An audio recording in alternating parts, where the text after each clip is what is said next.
Hello and welcome to the No Borders Sports YouTube. We are doing our first ever cricket episode as we promised. So I have a special guest, cricket for ESPN Cricket USA correspondent Peter Della Penna. Peter, thank you very much for coming on to No Borders Sports. No pressure. Well, we're in the first cricket episode. I hope I don't let anybody down.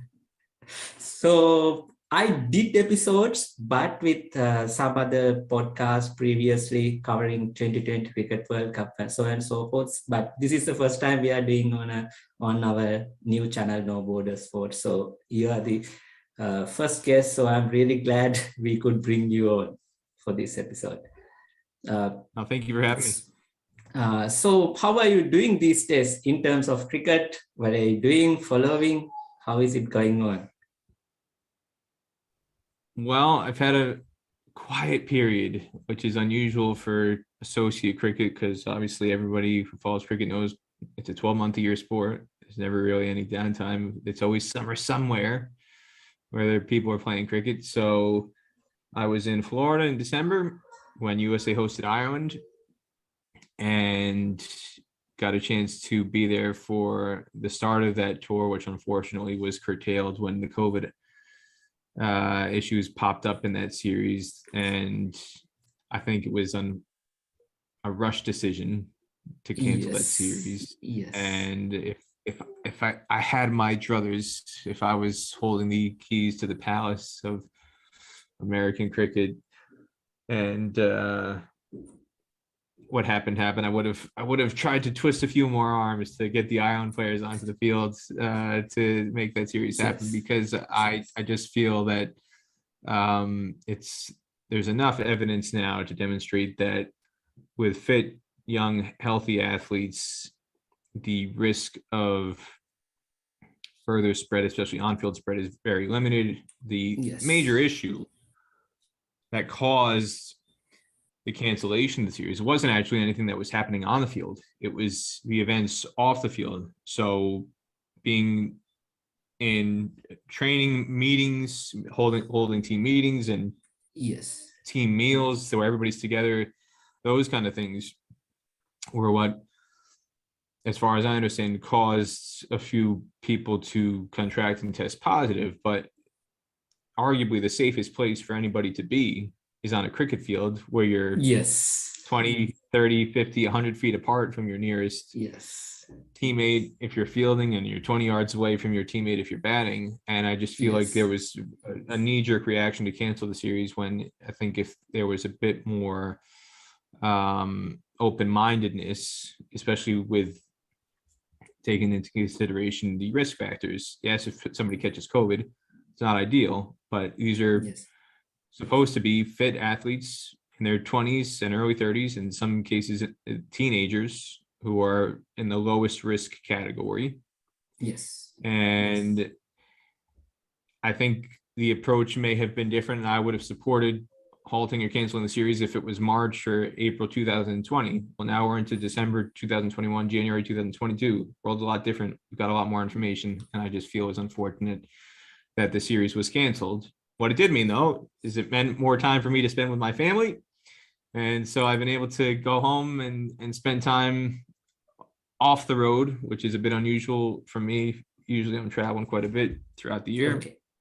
This is one of the more extended periods of a year where I've been able to spend more than a month at a time consecutively at home with my family, which is appreciated and a wonderful experience to hopefully get them to remember my face and make sure they know what I look like and they haven't forgotten me. And I understand. Pretty soon I'll be back on the road again, covering more events now that we're getting into 2022. And the first one of that is I'll be at the ICC T20 World Cup qualifier, the first half of that, which is going to be in Oman in the middle of February. It starts February 18th, and I'll be part of the broadcast commentary panel who will be spreading some associate cricket love to the masses. Yes, so we will discuss more on that. So first I want to ask, how did you get into cricket? Because for me, I'm coming from Sri Lanka, so it's like religion. So all you know about is cricket growing up as a kid. So what is your story? Where did you find I cricket? didn't know anything about cricket. So growing up in New Jersey, born and raised in New Jersey, born in New York officially, just over the state line in upstate New York, and grew up my whole life in New Jersey. Didn't know anything about cricket. Had no idea it was basically all around me. Didn't know that there was so much history, rich history, of Yes. not just American cricket history, but world cricket history in that part of the world. But if you don't know where to look, you wouldn't know that it's all around you. Cricket is very much Yes. a secret society, an underground network in America, and you have to Yes. know where to look to find it. Yes. So I had no idea cricket was everywhere, literally 20 minutes, 30 minutes away from me growing up, all these fields and all these leagues and players until I went off to college. Spent my undergraduate years in Nebraska, Omaha, Nebraska. I was trying to get as Okay. far away from home as I possibly could and get away from my Okay. parents and my brothers.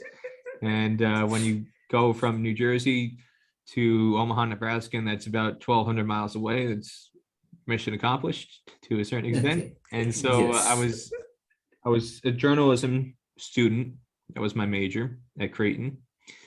But working on campus, I worked in the athletic department. I always wanted to go into sports journalism or sports broadcasting. Sports broadcasting really was my big dream. I wanted to be a play-by-play announcer on TV or radio for doing baseball or football or basketball, something that I grew up with. And I did a lot of work in the athletic department. My first 2 years on campus, that was my student work study job, working in the athletic department in sports information and sports marketing. But I also, in the back of my mind, had a dream of sorts to study abroad and go someplace to experience a different sports culture, just to see how they do things somewhere else.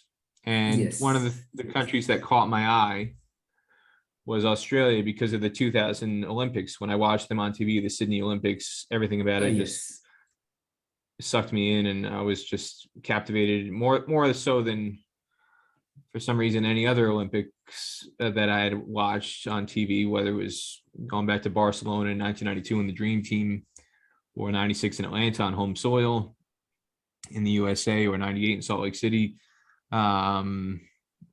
Looking overseas, thinking and seeing Australia, it just completely captivated me, and I was totally hooked by everything I saw and the culture, and everybody just seemed to be having fun. It just looked like everybody had a Yes. smile on their face. And so that was in the back of my mind. I'd like to go to study abroad somewhere in Australia, seeing what I had seen during the Summer Olympics in 2000. I thought that would be a cool place to go.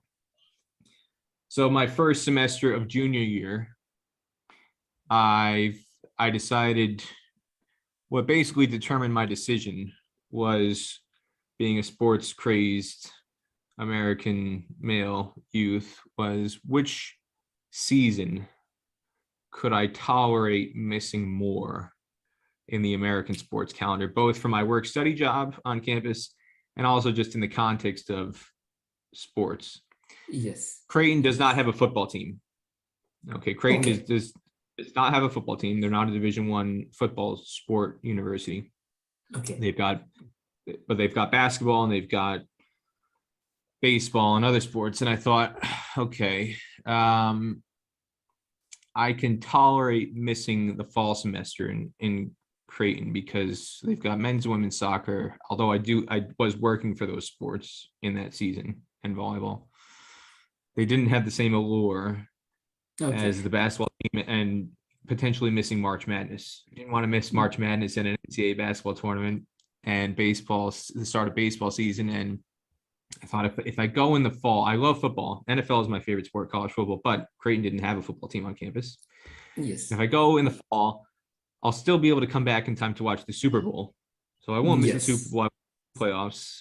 Okay, if I miss the World Series, okay, all right. If I have to sacrifice, I'll sacrifice the World Series. And in terms of my on-campus responsibilities in the athletic department, I'm not going to miss the conference season in basketball season for Creighton, if they were going to have a chance to go to the NCAA tournament, and baseball team, same thing. So that was really the logic behind picking the fall semester to go study abroad. And I got very lucky because I went to Australia. Landed on July 22nd, 2005, day that changed my life forever. And the front page, when I got off the plane, I was supposed to study in Sydney at Macquarie University, but we're going to do our orientation in Cairns at the Great Barrier Reef. So we flew from Los Angeles. I went with a study abroad program called AustralianLearn, was the name of it. And AustralianLearn, you signed up there, and it was kids from universities all over America. So it wasn't just kids from Creighton University. There were, I think, 4 or 5 kids from Creighton University who were studying abroad in Australia or New Zealand that semester, but a couple of them may have gone through Australian, and a couple of them may have just signed up to do it directly through the university. I signed up through Australian. That was the partner program that helped facilitate things. So Australian brought kids from all over America, and there were, I think, 85 or 90 in the Australian program for that semester who were going to go to Macquarie in Sydney. But we did our orientation in Cairns. So we flew from Los Angeles. All of the kids, the 90 of us or whatever, we're all on the same flight from Los Angeles, LAX to Brisbane. And we had to get off the plane in Brisbane and wait for a connecting flight to go to Cairns. And when I was in the airport waiting for the connection, went to the newsstand, picked up a copy of the Sydney Morning Herald, and the front page headline was a picture of Ricky Ponting cut by the Steve Harmison bouncer on the first day of the first Ashes test at Lord's in 2005. And the headline said, "Bloody hell, these palms mean business." Yes. And I saw it and I thought, what the hell is a palm? What does all this mean? And I'm reading the recap of the first day's play. It was written by Chloe Salatow, who at the time was correspondent, and now she's the sports editor at the Sydney Morning Herald and the Melbourne Age. So she's gone way up in the world since then. I read her report, might as well have been written in Chinese. Had no idea what the hell it was saying or what it was communicating. But then we went to our hostel or our accommodation that night, all the kids who were part of this orientation in Cairns. And every single television had on the Ashes. You couldn't avoid it. And I remember a couple of us went to this casino in Cairns at nighttime. And the TVs in the casino, everything had the Ashes. Couldn't avoid it. So I thought, all right, if I'm going to fit in here for the next 6 months and not make a fool out of myself, try and fit in, I should probably try and get to learn cricket. And before I left, again, part of the reason I wanted to see a new sports culture. That was part of the reason for going to Australia. Sports culture where I wouldn't have that language barrier. So picked Australia. And before I left, I had anticipated that I would probably get into Aussie rules football or rugby league. And Aussie rules is a huge sport in Victoria. I just assumed it was an Australian sport. I came to discover it's more of a Victorian centric thing than a nationwide thing. But you still had franchises in Western Australia and South Australia and Queensland and New South Wales. And in fact, the year I went, 2005, Sydney Swans won the grand final. They were the AFL champions that year. And that would have been a great year to be a Sydney Swans fan. But I just happened to land on this day, July 22nd, where fate changed everything. I was no longer really interested in pursuing Aussie rules or some other things. I was just completely consumed by cricket, and it changed my life forever. And now 16, 17 years on, working for Cricinfo and traveling the world covering cricket. And it's safe to say that that experience changed my life in many, many ways. Yes. I mean, that was an epic series because England went in to win 2-1. I remember following that series, especially Andrew Flintoff, how he bowled to Ricky Ponting. Yes, that was a great series. So thanks for sharing the story. So just wanted to move on to our next topic now, the pandemics. I mean, we talked about the pandemic as well. How did it affect you as a journalist? Because, for example, now in Sri Lanka, most of the sports are really affected. For example, rugby, the franchise club rugby league got suspended for 2 years. Now they are back, but they don't have a sponsor. Cricket is the same. Schools cricket, they just even our under-19 team, they just practiced and played for 4 months and they went for the World Cup. They didn't have probably 1.5 years of cricket leading to the World Cup. So as a journalist, how did pandemic affected you?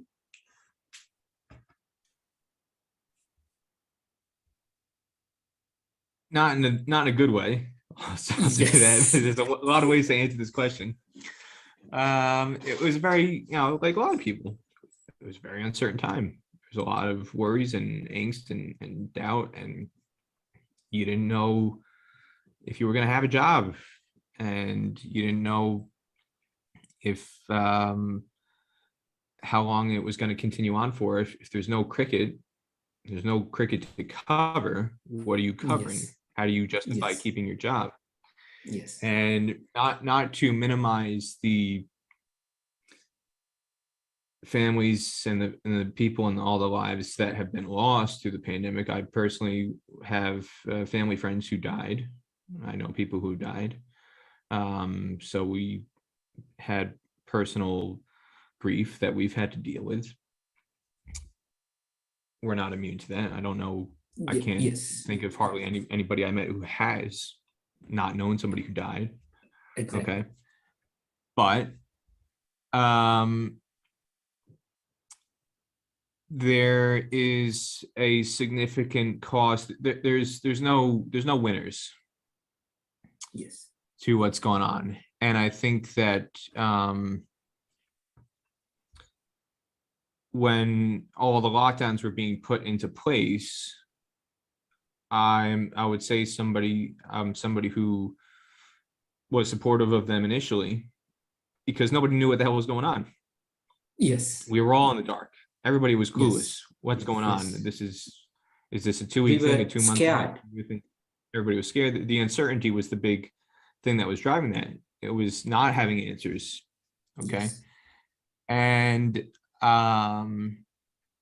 I was a part of that. I'll freely admit I was very anxious about leaving my own home. My wife is a doctor. Okay, my wife was somebody who was dealing with COVID patients on a regular basis. Not just my wife. I have 2 sisters-in-law who are doctors, and I have another sister-in-law who's a nurse. Okay. Yes. So I had a lot of. So they have the first-hand experience. Very upfront. Okay. Yes. And just in your face, they were front and center dealing with this. So yes. I had a fairly good appreciation of what was going on within my own family, in my own house, and my extended family, and what my in-laws and my brothers and their wives and other wives. Yes. What everybody was dealing with. Okay. So I'll never minimize the effects of COVID and the devastation that it has wrought, but I think I'm somebody who believes that there are no winners in this. What I mean by that is that in the atmosphere of all the death and illness that was happening, after a certain point in time, it became pretty apparent to me that, okay, I've spent 5 weeks, 6 weeks without leaving my house. That's not very healthy. Yes. Okay. And myself and other people on the CricInfo staff were all trying to find creative ways to generate content. Initially, it was interviewing people who we found out had gotten COVID, cricketers who had gotten COVID. Okay, that was the first kind of story arc. How do you cover that? And the uncertainty, are they healthy? Are they okay? Are they recovering? What's going on? And what does this mean for their team, their squad, whatever, how that extends? That started to dry up pretty quickly. There's only so many stories you can read. You would have COVID fatigue. Yes. Okay, 2 years of COVID fatigue now, but at the time it was like 2 months of COVID fatigue. How many stories can you really write? that say player X has got COVID, or coach Y has got COVID. Yeah. There's only so many ways you can write that story. Yes. And, player Z, what is player Z doing to pass lockdown? How are they doing? What are they doing to pass the time in lockdown? What is player X, Y, Z doing to pass the time in lockdown? Yes. And yeah, those stories were interesting initially. I guess you could identify, oh, player X is just like you and me. They're struggling through lockdown too, or this is what they're doing to pass the boredom, or whatever. Yes.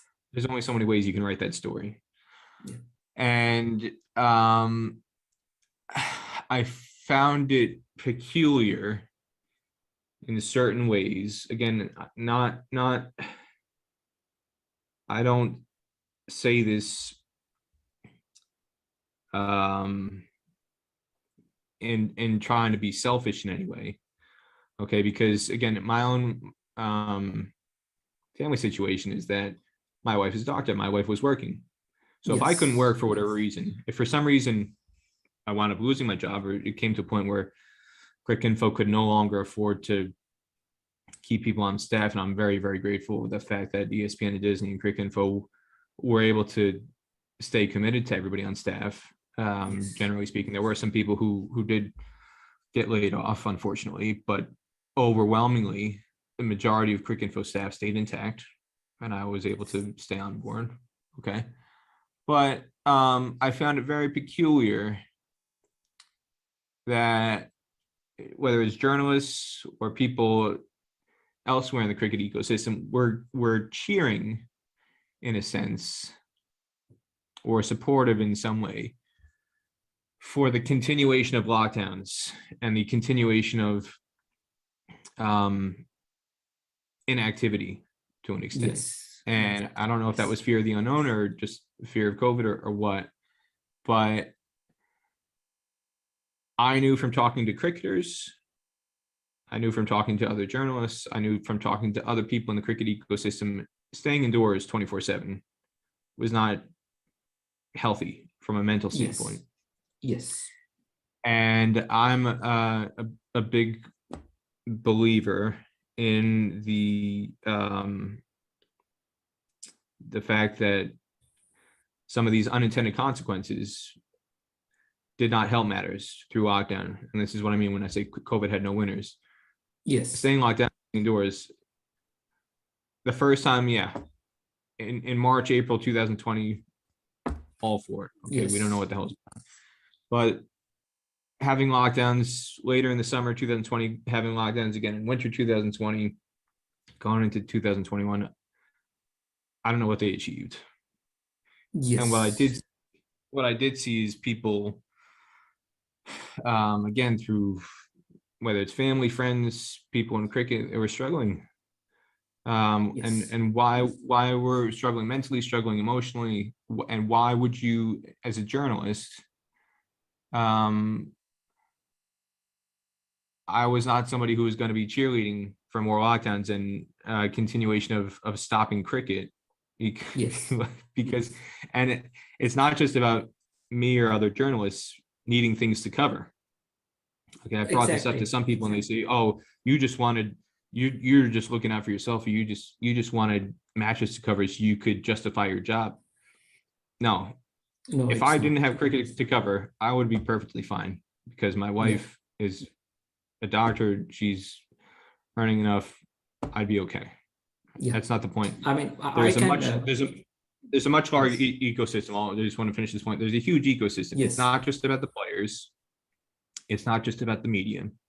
Yes. At a cricket match day venue, there are hundreds, if not thousands, of people who are part of the cricket ecosystem who are depending on cricket matches or sporting events to happen, to sustain themselves, to keep their jobs going, to keep their livelihood going. They've invested their lives in this. Yes. Okay. And that is, again, not just players, not just media, but concession stand workers, people who are part of the operations department, people who are part of event security staff, people in surrounding businesses, whether that's restaurants whose businesses are sustained by the foot traffic from fans going in and out of events around a stadium, hotels, I can't tell you how many friends I have in the. You might have seen, especially in Sri Lanka, the the very lower tier people like pineapple sellers.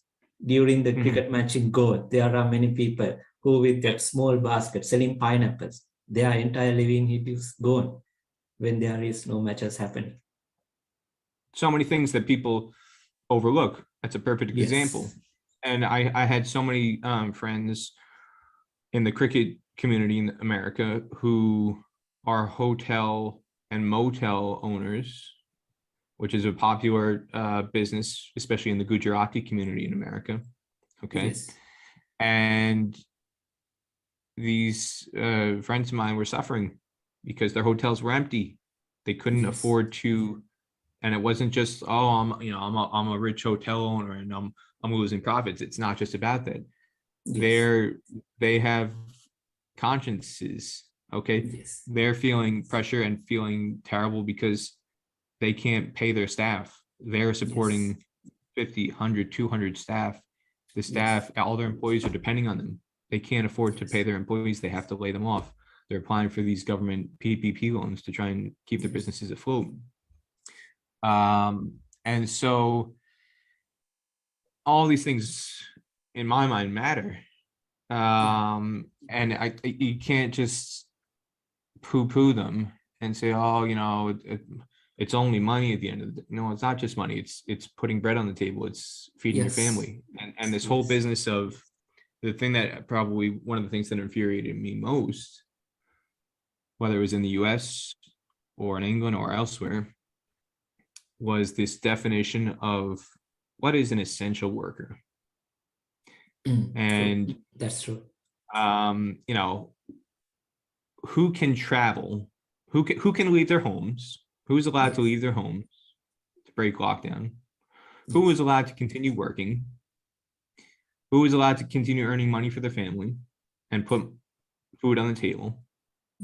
Okay. Who is an essential worker? And it's well, all right, doctors and nurses, policemen, firefighters, and the essentially the supply chain workers. So truckers and delivering food and workers in supermarkets. And so if you're in Walmart or you're in Stop and Shop or Albertsons or Safeway or the supermarkets in the UK, if it's Tesco's or Morrison's or Asda or Sainsbury's, Waitrose, whatever, hey, you're essential. I agree with that. Okay.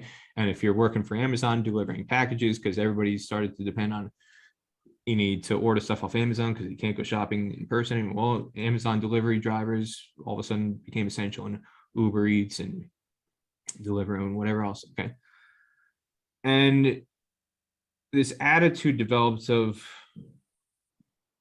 oh, well, if you're working in sports or you're working in media or you're working, pick your industry X. That was declared non-essential. Well, what are you complaining about? Shut up. Why are you complaining? What's the problem? You're not essential. Your work is not essential. We need food. We need doctors. We need nurses. Go out on your front step and clap at the doctors and nurses. Right. But you're not essential. Essential by what definition? Try telling that person's 8-year-old kid or 8-year-old and 10-year-old, daughter and son, brother and sister. Try telling those kids that your mom and dad, their job is not essential. They are not allowed to work. It's essential. It's essential to that 8 and 10-year-old. They're looking for their mom and dad to put dinner on the table. You're going to tell them your job's not essential because it doesn't fit lockdown pandemic criteria XYZ. That job is essential to somebody. The family is depending on them to put food on the table and feed them. So from that standpoint, to kind of bring it back to the main question topic, I saw colleagues, I saw other people who are part of the cricket ecosystem struggling. And you can talk to your blue in the face about, oh, well, doctors and nurses were the ones who were essential, and everybody else can Take the screw back them. seat. Yes. We don't need them. You know, somebody needs them. Somebody's depending on them. And so I think the cricket community has a big debt of gratitude. Initially, I would argue, rightly or wrongly, for whatever other things they've done over the years.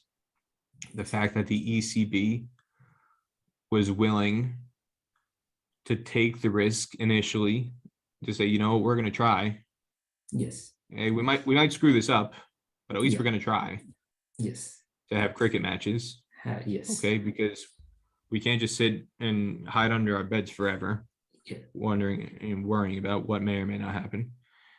And then from the franchise front, CPL was arguably the first league that resumed play in a bubble, but they hey, we're gonna try. Yes. If it goes haywire, so be it. But hey, we're not gonna sit here and you know wonder what if we have to do something. Yes. And so once those leagues showed that courage and said, you know, we're gonna try and get things going. On a personal level, that meant that even though I couldn't cover events in person, at that stage, I'd gone probably 5-6 months without covering cricket in person right before the pandemic started. So one of the last events I covered was February 2020, the tour of Nepal. Okay. Tri-series in Nepal, that USA, Oman, and toured Nepal. It was a tri-series, ODI tri-series for Cricket World Cup League 2. And I remember, so I flew to Nepal on February 1st. And throughout the month of January, people were starting to get antsy, but I hadn't quite reached crisis mode yet. And the week before I got on the plane, I was supposed to connect through Singapore to get to Nepal. And I thought, all right, I'll take a mask with me. Had a chat with my wife. She's a doctor. She told me I think it would be a good idea to take a mask. Yes. Okay. We went to a store, got some masks before it was an in vogue thing to do. Yes. And went on, and I would say on my flights, this is before all mandates came in about masks on whatever. I would say on the flights to Singapore and Nepal, February 1st of 2020, and in the airport in Singapore itself, because remember, Singapore is a huge hub, Asian hub, flight hub. So you've got flights coming in and out of China and India and all over Asia. Oh, the USA flights, yes. Okay. When I went into Singapore airport on the way in, I would say maybe 25% of people had masks on. Okay. And very few people were wearing them on the planes themselves. Okay. But in the terminal, I'd say about 20-25% of the people had masks on the flight to Singapore. And then on the flight from Singapore to Nepal, I'd say probably about a third of the people on the plane had masks on during the flight. Okay. And the flight crews did have masks on, not universal, but quite a number of the flight crew had masks on. 2 weeks later, or 3 weeks later, whatever it was, to fly home, I think it was February 16th or 17th, I fly home. And I get on the plane to go back home. And I would say just in the space of the 2 weeks, connecting back through Singapore again, going into the terminal, I would say at least 2/3 to 3/4 of the people in the terminal had masks by that point. So just the 2.5 weeks I was in Nepal showed the dramatic difference in the environment that people were experiencing, and the fear and the heightened awareness and concerns about how is this spreading, how fast is it spreading, how do we protect ourselves. And but I came back from Nepal, and that was third week of February, and then I was supposed to go to Florida to cover. There was an ODI tri-series that was supposed to be taking place in the same Cricket World Cup League 2 associate competition. USA was supposed to host Scotland and the UAE. And I was fully prepared to go. Even though everything was going haywire, I thought, I'm comfortable. I thought, I went to Nepal, took the precautions, got masks, didn't catch COVID as far as I know. Okay. I thought, hey, I was comfortable. I took the risk, took the precautions. I still feel comfortable to go to Florida, even though the cases are spiking and people are getting more and more paranoid and panic, and the death toll was rising. And then it was, I think, a week and a half or 2 weeks out from what was supposed to be series in Florida. Okay. They pulled the plug. Okay. Oh. So then from there, I had no cricket to cover. Oh. In person or otherwise. No cricket was happening. So the fact that the test matches and the tours that England hosted started to happen, that was like, again, maybe from a personal selfish standpoint, it's maybe there's light at the end of the tunnel. I don't have to wake up every morning. Every morning, I was filled with anxiety, and I don't think I was alone in terms of the people on staff. Am I going to have a job next week? Yes. Because we don't have any cricket to cover. Yes. How can I justify my paycheck? Am I going to get laid off? Yes. And so there was constant fear, just from a personal standpoint of, am I going to keep my job? And I had known, plenty of other people in other industries who had been laid off. And unfortunately, I mentioned COVID, and, there's no winners, lockdowns, whatever. Within the first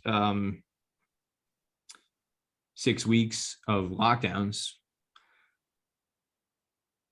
we knew 2 people who sadly took their own lives because they lost their jobs, the impact that had on their families personally. I saw that firsthand, the impact that had. And these are families, these were 2 men who had young families, young kids, okay? And that happened, okay? Yeah. And so for me, I was aware not just of, I always had in my mind, yes, there's the COVID risk, but I also saw firsthand in terms of the impact that it had on families around me. This other thing can happen if we don't get out of lockdown and keep life moving. Yes. And I was constantly, waking up. Am I going to have a job? Am I going to be able to support my family? Yes, my wife has a job. Yes, my wife has got a recession-proof, pandemic-proof job. There's always going to be a demand for a doctor, but I would like to be able to be in a position where I can help provide for my family too. Am I going to be able to do that? Am I going to lose my job? Yeah. Every day I was waking up with that fear for 3, 4, 5, 6 months. Yes. So, and like I said, I'm not the only one. A lot of my colleagues, I think we're in the same position, and other members of the cricket ecosystem. It's not just, like I said, not just the media, the players, it's all the other event staff and the other members of the community. They had cricket supports thousands upon thousands of jobs. Yes. Okay. Coaches and everyone. Coaches, physios. I remember talking to somebody who was a physiotherapist,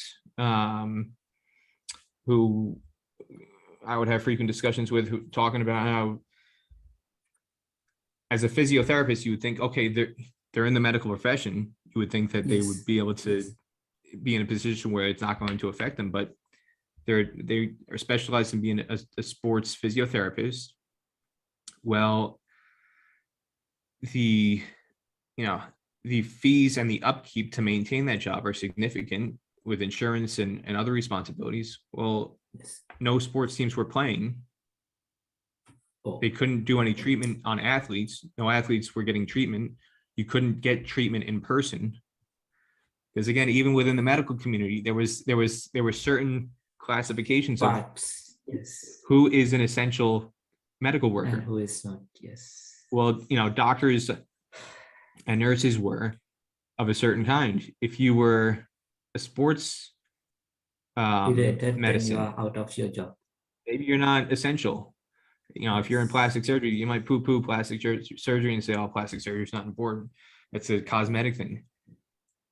It's paying to put food on the table for somebody. If you want plastic surgery or certain elective surgeries, where again, in a lot of hospitals, elective surgeries were completely scrapped. So orthopedic surgeries, that kind of thing, torn knee ligaments, whatever, they might say, you know what, you're not essential right now. Yes. That's affecting them. So, there was one physiotherapist in particular who was deeply concerned about being able to provide for themselves and their family, because their method of earning a living was completely shut off. Their mechanisms being able to treat patients in person not allowed. Yes. Okay. So then when the England matches were happening, at least if I couldn't be at a venue in person, and then when the CPL, not to go on forever about this point, but when the CPL started happening, the CPL is a league that I had traditionally done. That was one of the leagues that Cricinfo had tasked me with responsibility for ball-by-ball commentary for consistently over the years. So the fact that I made it to August, September, miraculously, I felt still had a job. The CPL starts up. I can't go and cover it in person, but at least I can do ball-by-ball commentary.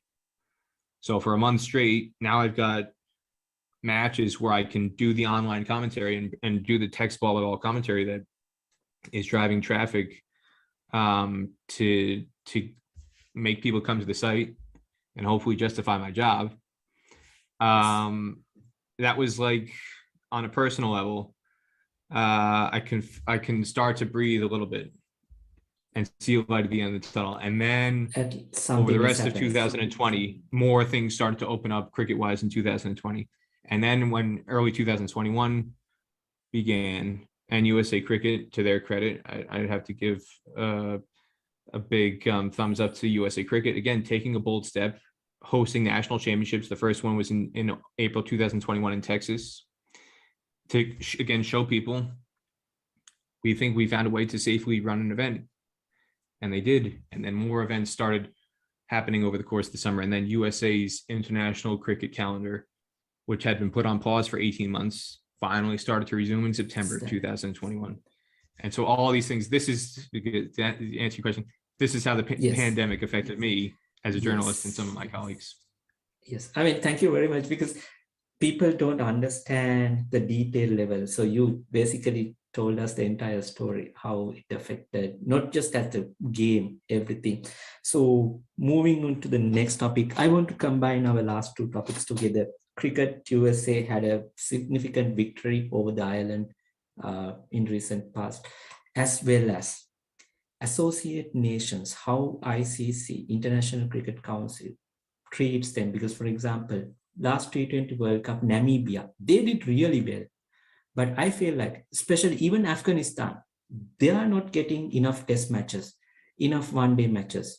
Most of their players are playing in these franchise cricket tournaments, but as a national team, they don't get enough matches like Sri Lanka used to do back when they were developing. They got the test status. So associate nations, to me, they are like sidelines by ICC. So what do you think about Cricket US's future and the ICC's treatments in overall for associate nations, for their development and further ahead? Well, it's better than it was in the past, I would argue. Things like this Cricket World Cup League 2 competition, the fact that USA has a guaranteed number of ODIs to play over the next couple of years, or it started in 2020 and is now going to stretch into 2022 and possibly into early 2023 as part of the 50 over World Cup qualifying process. The fact that USA has guaranteed, I believe it's 36 ODIs in that stretch. I think some people might complain, oh, well, they're not getting opportunities against full members. Hey, of course, USA would love consistent opportunities. They got one against Ireland recently to host Ireland on home soil. Okay. Yes. And hopefully more such things will be done in the future, right? But beggars can't be choosers. USA's got to take what they can get. Okay. 36 ODIs. 4 or 5 years ago, USA had no ODIs. They didn't even have ODI status. Okay, so the fact that as part of the ICC event structure, they've got 36 ODIs and the T20 World Cup qualifying process as well. When I first started covering USA, the men's team, a full year for them was playing 5 matches at a World Cricket League tournament.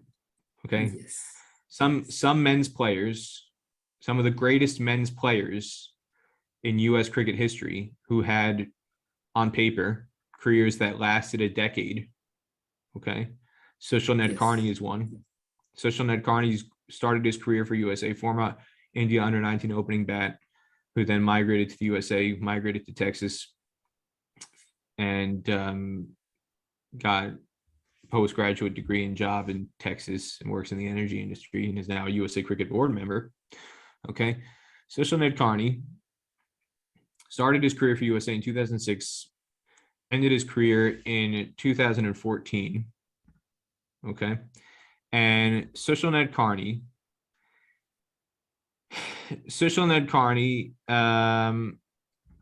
his career in 50 over cricket, over the course of those 10 years, he played a total of 47 matches.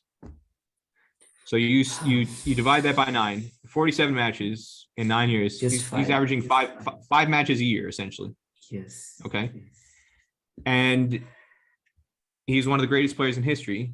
Unfortunately, in the coming years, that won't really be recognized in a statistical standpoint, because what's happening, the guys in the current era, they're playing 25, 30 matches a year between ODIs, T20s as part of T20 World Cup qualifying, and any other bilateral fixtures that USA might arrange, like the series against Ireland. Okay. Yes. So it's fantastic for them. And it also just highlights the difference that's being made in the efforts by the ICC to kind of provide more fixtures and more opportunities for players. Again, everybody would love to see more opportunities. Yes. But if you put it in the context of where USA was a couple of years ago, the fact that Sushil Nadkarni played 47 matches in a 9-year career, and players who are consistently in the team now, such as Aaron Jones. Aaron Jones has only been in the team since 2018, and he's already passed 45 or 50 matches in his career in just 3.5 years. That tells you the difference that has come about in the last couple of years, and USA is benefiting from that. Netherlands, Scotland, Afghanistan, Namibia. Ireland, Namibia, Oman. The one thing that I would say I wish the ICC would rethink is abandoning the recent decision to abandon the Super League for the full members, the lower ranked full members, and as well as Netherlands, who was the associate participant in that, because that guaranteed fixtures that didn't previously exist for a country like the Netherlands, or even to some extent Ireland or Afghanistan. Even though Ireland and Afghanistan got test status in 2017, test status on paper, what did it amount to in practice? Yes. Most of the fixtures were either against each other or maybe Zimbabwe, but they weren't really getting guaranteed games against other countries. You know, Ireland, the fact that they just want opportunities. These countries, Netherlands just wants an opportunity. Ireland just wants an opportunity. Afghanistan just wants an opportunity. Yes. Ireland goes and wins 2 out of 3 matches in the West Indies in January. Yes. Before they didn't get that opportunity. How would anybody have known that they could take a 2 out of 3 match series in the West Indies if they didn't get that opportunity, when West Indies in the past may not have scheduled that series if it wasn't mandated as part of the Super League qualifying structure? Yes. So even though, yes, the World Cup is expanded to 14 teams again, and that is being used in part as justification. Well, if the World Cup is 14 teams, why do we need a 13-team Super League? You can say that if you're India, England, Australia, even Sri Lanka to some extent, or South Africa. But if you're, because you don't have to worry about scheduling fixtures if you're those teams, everybody's going to come to you. You don't have to beg. But if you're in the position of Ireland, Afghanistan, Zimbabwe, the Netherlands, okay, it wasn't just about, realistically, was Netherlands ever going to finish in the top 8 of the 13-team Super League to get a guaranteed qualification spot in the next World Cup? No. Yes. If we're being realistic, no. Netherlands was never going to finish in the top 8. That's not what it was about. It was also about guaranteeing them exposure and opportunities to play against upper echelon teams on a consistent basis, to expose themselves, to learn, to adapt, to improve their skills, so that when they do get to the World Cup, if they qualify through the second chance opportunity at the World Cup qualifier, they're not going into the World Cup like has happened forever. It's going back to 1975, where associate teams just show up to the World Cup, having not played a full member in the 4 years between World Cups, unprepared, not having any experience, and then they fall short. And the same old cliches to all these associates, they embarrass themselves, they don't belong, blah blah blah blah. They need more games in between World Cups. Yes. And then what would happen? Nobody would schedule any games against them in between World Cups. Yeah. The Super League did that. It was a fantastic initiative. Netherlands and Ireland have gained so much from that, as well as Afghanistan and Zimbabwe and some of the other teams. In Zimbabwe, the series they played against Pakistan, where it was extremely competitive, and I think won and tied one game. Okay. Yes. So the evidence is there of the positive impact that had on the lower ranked teams. And I just wish the ICC would rethink that going forward. Yeah. Because, for example, Sri Lanka is getting 5 T20 matches against Australia in Australia, but I feel like side like Afghanistan, the better T20 side, they should get a 2-2. I mean, just being honest here, because what I see from Afghanistan is a team that always on the rise, have some exceptional cricketers. They need that chance. Somebody needs to give them that chance because they deserve it than us. Because it doesn't matter Sri Lanka won the World Cup in 2014, the 50 over format in 96. That's in past. We have to measure them on their current level of performance. So that's why I think still it would have been better, as you said. So I believe that's basically end of our discussion. I thank you very much for this opportunity. I mean, this is our first episode on our YouTube channel, having interviewed you, sharing your experience. And it was truly touching that you shared your COVID experience, how it affected, because I know in Sri Lanka, some of the rugby players who used to be semi-professional, they left the country for migration opportunities because they thought like 2 years, they didn't get any pay. They were playing rugby for money. They didn't get any pay. They had to leave the country. So the sport get degraded. So thank you very much for the opportunity. So what are your last thoughts? Anything that you want to add? Well, again, and just to touch on that point, to follow up on COVID and the impact it's had, not just on me, but other people in the cricket community, very similar. A lot of the U.S. players were very deeply affected.